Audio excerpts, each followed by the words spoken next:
Dilshod opa, o'zingiz ham ikki og'iz gapiravering. Mana shu uzunlikda juda ham ko'p foydalari men bilaman-da. Endi siz podrobniy yaxshi tushuntirib gapirasiz.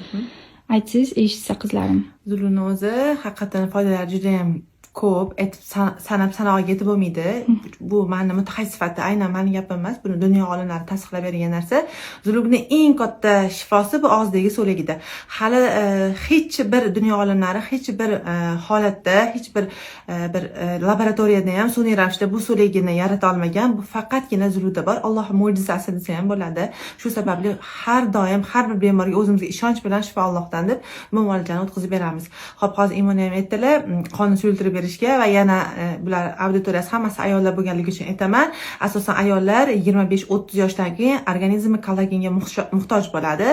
Aynan zulukda shu fermenti borki, oddiy mana suyak sho'rvamiz yoki bo'lmasam kollagenlashamiz-ku biz vitamin